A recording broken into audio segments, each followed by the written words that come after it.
Actuellement sur Google, 40% des clics sont captés par le premier résultat qui s'affiche lors d'une recherche. Dès que vous avez une information, dès que vous recherchez quelque chose sur Internet, votre premier réflexe, c'est d'aller sur Google pour trouver la réponse à votre question. Donc il est évident que les moteurs de recherche et Google sont devenus indispensables pour développer sa visibilité et trouver de nouveaux clients.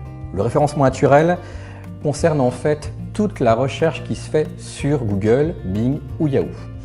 Pour pouvoir justement être présent sur ces moteurs de recherche-là et être bien positionné, il faut tout d'abord avoir un site de qualité.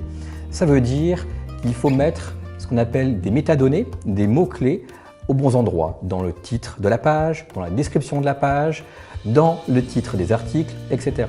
Deuxième point, il faut avoir du contenu original et de qualité. Cela veut dire quoi?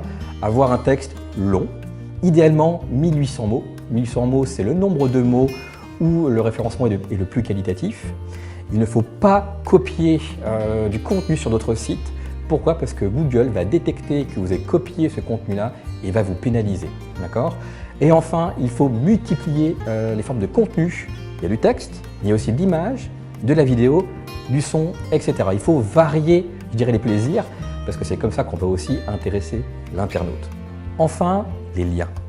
Qu'est-ce que c'est les liens? Qu'on appelle les backlinks en référencement naturel. Ce sont des liens qui proviennent d'autres sites, idéalement des sites de référence, en tout cas des acteurs clés de votre domaine d'activité qui sont reconnus et qui pointent vers votre site. Vous avez tout gagné car vous allez récupérer de la visibilité et Google va le voir et va vous estimer là-dessus.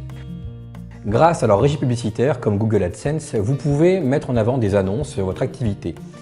Comment ça marche concrètement? Vous avez des mots-clés qui sont liés à une annonce et qui vont être présents justement dans l'écosystème du moteur de recherche. Pour cela, il y a 3 étapes à mettre en place. La première étape, c'est de lister les mots-clés, c'est-à-dire les mots-clés qui sont en lien avec votre activité. Et une fois que vous avez fait cette liste-là, il faut la confronter à la réalité. Ça veut dire que vous allez utiliser un outil de Google qui s'appelle le générateur de mots-clés, que Google AdWords vous fournit gratuitement. Vous allez mettre tous vos mots-clés dans l'outil en question et lui va vous dire en fait quels sont les mots-clés qui sont vraiment pertinents et ceux qui ne le sont pas.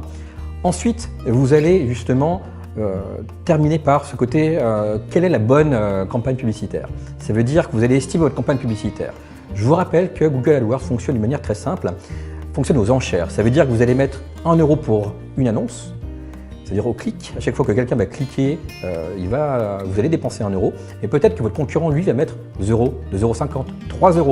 Donc à ce moment-là, s'il lui met 3 € et vous 1 €, il passera d'abord.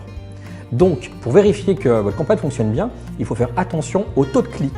Le taux de clic, c'est le nombre de clics sur le nombre d'impressions. Qu'est-ce qu'une impression?